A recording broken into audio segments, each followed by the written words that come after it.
Robert waited patiently at the doorstep, hands in his pockets, gazing outward towards the winding country lanes. They bobbed up and down the hilltops like buoys, disappearing over the grassy peaks before popping right back into existence at the bottom again. Visible for miles on end, they appeared as nothing more than a series of interconnected brown streaks from afar, like tunnels in an ant farm.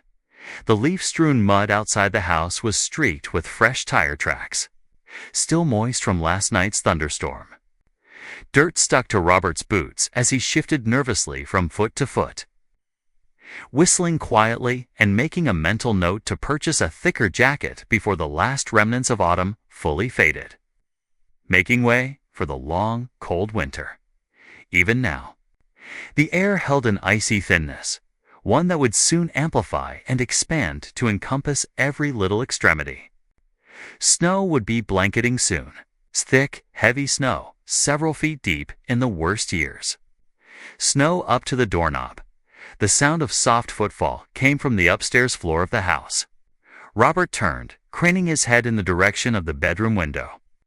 A familiar shadow danced across the blinds, making the rickety old window frame rattle with each step it took. It reminded him of candlelight, the way her body shimmered and glowed against the pale dark of the room, like a flame melting hot wax. Robert smiled, wondering if she could see him standing there, with a little less hair and a little more stubble, but still him, undeniably, still him. Still the Robert she used to know. The light drained, and Robert frowned as the house went suddenly quiet. He stepped up onto the porch to press the doorbell once more, just as she came treading down the top of the stairs. Even through the warped front door window panes, he could see just how beautiful she still was. In the time that had elapsed since their last day together, he had expected her radiance to perhaps dwindle somewhat. But no, she had somehow matured into an even more heavenly being. Her movements across the downstairs corridor were so fluid, so ethereal, he almost thought he'd seen her ghost. Her pace slowed as she saw him, perhaps standing a little closer than was necessary. Catching himself, he took a step back, giving her the space to move forward and unlock the door. It swung open, causing a hanging basket of wilted flowers to thump against the wall. It was only slightly louder than the thumping coming from Robert's chest. "Hello, Margaret." He spoke as she came fully into view, putting on his most earnest, sincere smile.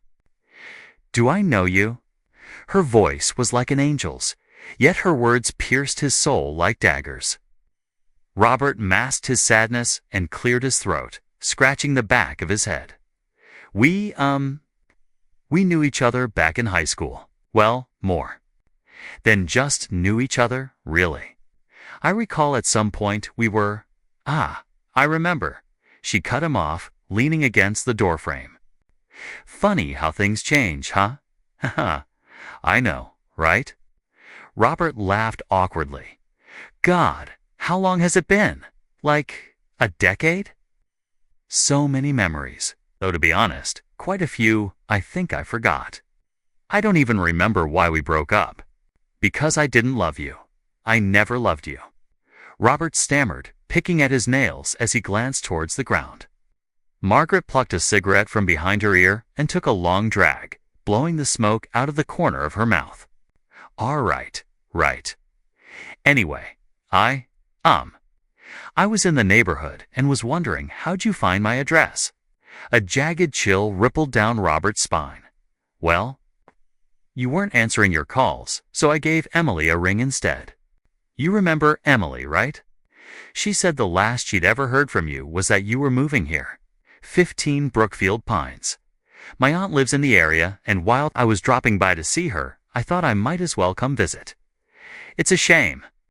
You and Emily didn't stay in touch. You always seemed like good friends." Margaret stared blankly, playing with her whitened curls. It's funny, you know. You always said you wanted to live out in the sticks somewhere, surrounded by nature.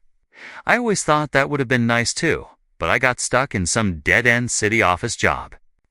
Guess we can't all live out our dreams, right? I suppose you want to come in, don't you?"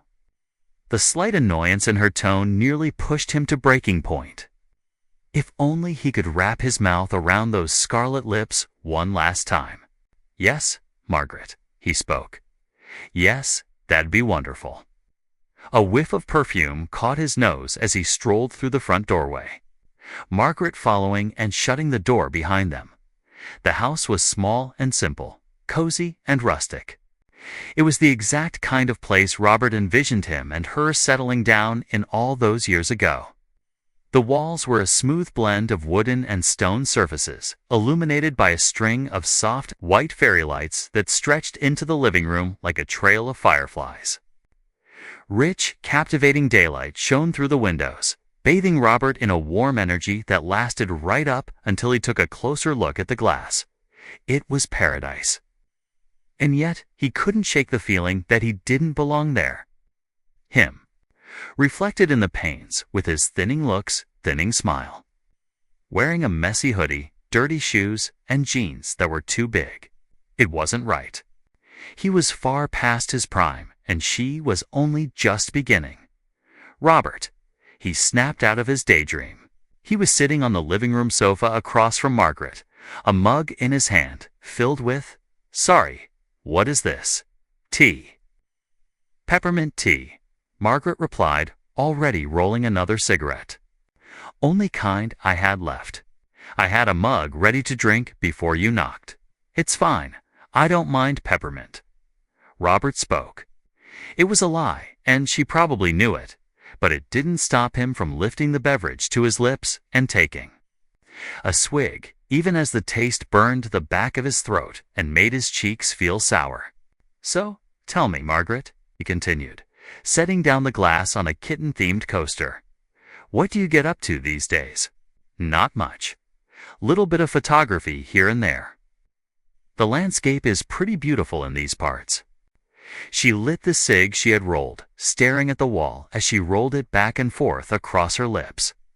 Robert felt his jaw loosen as he started to lose himself in Margaret's jewel-green eyes, quickly realizing he needed to say something, or the conversation would stagnate.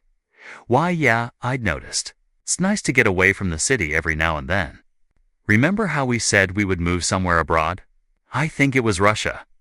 You always did want to snap a shot at those funny little buildings in Moscow." She said nothing, though Robert thought he could detect a hint of sadness spread across her face, dampening her usual cold, indifferent expression. "I went abroad last year. I won a holiday trip to the Falklands in some yearly office raffle. It was a treasure-hunting expedition, the type where you go around exploring forgotten tombs and such. It was a lot of fun, though I didn't find much of anything, except this ring." Robert fished it out from his trouser pocket, holding it out in his palm.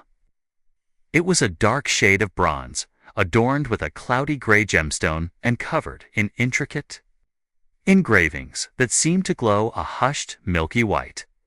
Margaret turned her head, her eyes flaring with a subtle curiosity as she examined the ring, leaning in close to get a good look. "Originally, I was just going to sell it, but no one will buy it off me. It's got some silly old superstition surrounding it, about a curse or something like that. I know you never believed in all that stuff. To me, it's only really worth its weight in how pretty it is, so I'd like you to have it." She raised an eyebrow, taking the cigarette out of her mouth.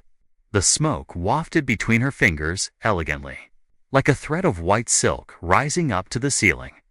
"Is that why you came here then? After we haven't seen each other for 10 years, you stopped by to give me some stupid ring. I mean, I'm sorry, Robert, but we're over. We've been over for just about a decade now. Yes, I used you, and yes, I broke your heart, and yes, it was a stupid and soulless and irresponsible thing to do, and I'm sorry, but I don't want to get back together. I'm not looking for a partner right now, and even if I were, it wouldn't be you." Robert felt his face turn bright red as he struggled to force out a sentence. No, you don't understand. Just consider it a reminder of all the good times we had together. That's all. I'm not trying to. Just, please, take the ring. If not for you, then for me. It would really mean a lot." Margaret sighed, leaning back into the sofa and rubbing her forehead with her spare hand. She looked at the ring, still sitting in Robert's now outstretched palm. Then at Robert's pleading face. Then back to the ring again. She grabbed it and slipped it onto her finger, sliding it all the way down to her knuckle. "It does look quite nice. If anything, I'm glad you're well, Robert." Margaret gasped. She knew she had said that last word, but she hadn't heard herself saying it. As a matter of fact, she couldn't hear anything, Robert, she slurred, her mouth filling up with saliva. Ropborn, wasp happening. She raised her hand to her face. Instead of gray, the ring's gemstone was now glowing a fiery red, the patterns twisting and spreading outward across the skin of her finger, warping it to a saggy gray heap of flesh and muscle. Snot filled her nose in an instant, dribbling onto the floor as it leaked from every pore on her face.